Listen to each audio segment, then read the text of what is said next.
Bismillahirrahmanirrahim. Sama, ayo sholat, ayo menuju kepada kemenangan. Jadi sebenarnya Allah sedang memanggil kita. Beruntunglah orang yang langsung menjawab panggilan tersebut.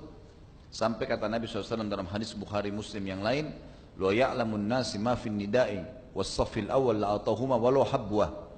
Kalau seandainya manusia-manusia ini mengetahui apa yang Allah janjikan di azan dan saf pertama. Saf pertama tentu bagi laki-laki di sini, ya, karena perempuan lebih afdal saf yang belakang, gitu kan?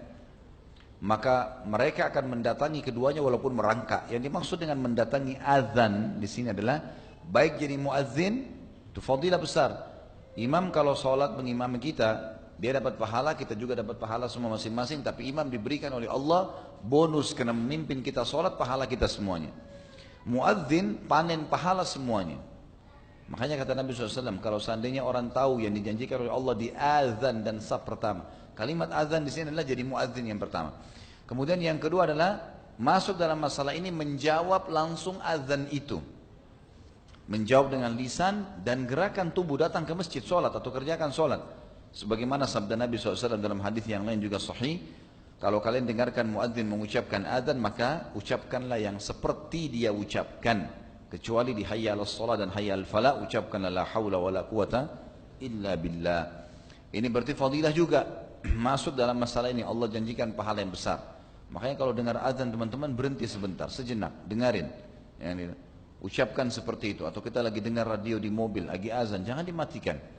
Ikuti apa yang diucapkan. Karena ini kata Nabi SAW, kalau orang manusia tahu apa yang dijanjikan di azan dan saf pertama, maka mereka akan mendatangi keduanya walaupun merangkak karena besarnya pahala. Masuk dalam masalah azan sekali lagi jadi muadzin atau seseorang yang dengar muadzin lalu dia mengucapkan seperti yang diucapkan oleh muadzin, kecuali di hayya 'alas shalah hayya 'alal falah dia mengucapkan la haula wala quwata illa billah.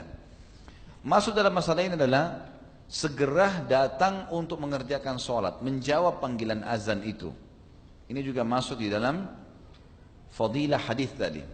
Masuk dalam kalau seandainya manusia tahu apa yang dijanjikan Allah di azan, yaitu menjawab segera, datang di awal waktu.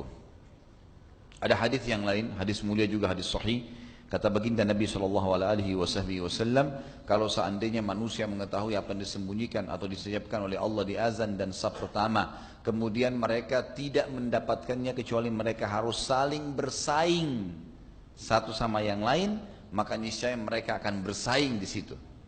Sampai sebagian ulama salaf mengatakan, kalau seandainya saya masuk ke masjid, kemudian saya temukan saf pertama sudah penuh, saya siap untuk membayar seluruh harta yang saya miliki di dunia ini kepada salah seorang di saf pertama untuk dia ambil dan dia memberikan kepada saya kesempatan sholat di saf pertama. Di sholat itu saja mereka siap membayar dengan seluruh hartanya karena mahalnya. Sayangnya di Indonesia kadang-kadang kita malah dorong-dorongan, persilahkan. Safnya kosong, silakan pak, dia tetap di belakang. Kenapa silakan? Masuk dulu di saf pertama, kalau masih ada kosong persilakan orang lain masuk. Jangan biarkan orang dapat fadilah besar, kita dapat sedikit.